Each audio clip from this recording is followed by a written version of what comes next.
আসসালামু আলাইকুম viewers, welcome to my channel cake corner by Sania. তো কেমন আছেন আপনারা সবাই? আশা করছি সবাই অনেক বেশি ভালো আছেন। আজকে আমি চলে আসলাম আপনাদের সাথে একটা হলুদের কেকের ডেকোরেশন ভিডিও নিয়ে। তো আমি আশা করব আপনাদের কাছে আজকের এই ভিডিওটা আপনাদের ভালো লাগবে।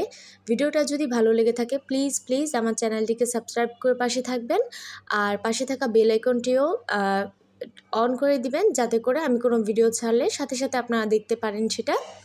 তো এই তো কথা বলতে বলতে আমি দেখেন এখানে একটা নিচের মানে নিচের যে টায়ারটা হবে এটা 2 টায়ারের মধ্যে একটা কেক যেহেতু ছিল, তো আমি এখানে প্রথমেই কিন্তু ক্রিম দিয়ে পুরো কেকটা কভার করে নিয়েছি আজকে। তো আমি এখানে ইয়েলো কালারের ক্রিম দিয়ে কভার করব পুরোটা কেক, যেহেতু আমার কাস্টমারের ডিমান্ড এরকমই ছিল। আর এটা যেহেতু হলুদের কেক, তাই কালারটা তো অবশ্যই হলুদ হতে হবে, তাই না? তো যাই হোক, আমি যেহেতু সবসময় লেয়ারিংয়ের ভিডিওটা দেখাই, তাই আজকে আর এক্সট্রাভাবে আমি ভিতরের লেয়ারিং সেটআপটা দেখালাম না। হয়তোবা আজকে ভিডিওটা যদি আমি লেয়ারিংটাও দেখাতে যেতাম তাহলে অনেক বেশি বড় হয়ে যেত ভিডিওটা, আর আপনাদেরও দেখতে ভালো লাগতো না, যে কারণে আমি এটা স্কিপ করে গেছি।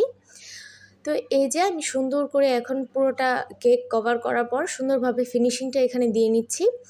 আর আমাদের একটা বিষয় খেয়াল করা উচিত যে কেকের ফিনিশিংটা যেন সবসময় ভালো হয়। মানে এই ফিনিশিংটার উপরেই কিন্তু আপনার কেকের একটা আউটলুক কতটা সুন্দর হবে সেটা ডিপেন্ড করে।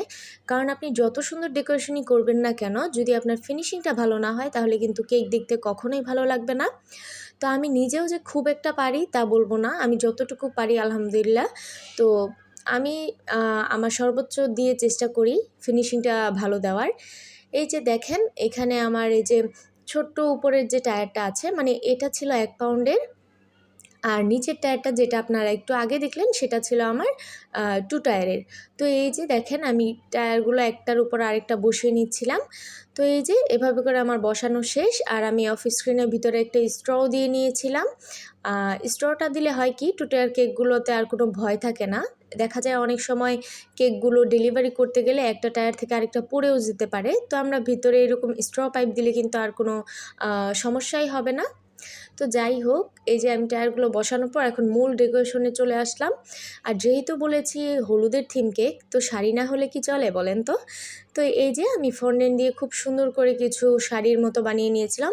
এটা মূলত আমি পুরোটা একসাথে বানাইনি, দেখতেই পেলেন আমি একটা একটা করে একটার উপর আরেকটা পার্ট বসিয়ে বসিয়ে এরকম শাড়ির মতো করে ডিজাইন করে নিয়েছি।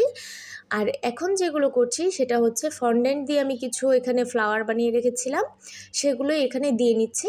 তো আপনারা যদি এগুলো বানানোর ভিডিও দেখতে চান তাহলে কিন্তু আমাকে কমেন্ট করে জানাতে পারেন, আমি চেষ্টা করব সেগুলোর ভিডিও আপনাদের সাথে শেয়ার করার। তো যেহেতু এই কাজগুলো করতে অনেক সময় লাগে, আমি আর সেভাবে ভিডিওটা করতে পারিনি। আর এই কেকের একটা কথা বিশ্বাস করবেন কিনা জানি না, এই কেকটা করতে আমার টোটাল 7 ঘন্টা টাইম লেগেছিল। 7 ঘন্টার উপরে আর কি, 7 থেকে 8 ঘন্টার মতোই টাইম লেগেছিল এটা করতে, এত বেশি কষ্ট হয়েছে আমার।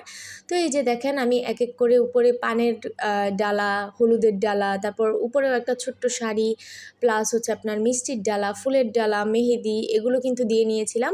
আর সবচেয়ে কিউট যে ব্যাপারটা, একটু পরেই দেখবেন আমি একটা বাটিতে হলুদও দিয়ে দিব, মানে হলুদ কালার ক্রিম দিয়ে, এটা দেখতে একদম রিয়েল মনে হচ্ছিল। আর এই যে আমি ছোট ছোট করে কিছু ফ্লাওয়ারও এখানে কেটে নিয়েছিলাম, সেই ফ্লাওয়ারগুলোও বসিয়ে দিয়েছি। এখন যেটা আমি করব, এই যে আমার পার্ল দিয়ে কেকটাকে শেষ কমপ্লিট করেছি।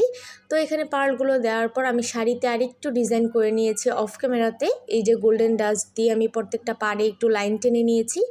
এখন কিন্তু শাড়িটা দেখতে একদম বাস্তব একটা শাড়ির মতো লাগছে, তাই না?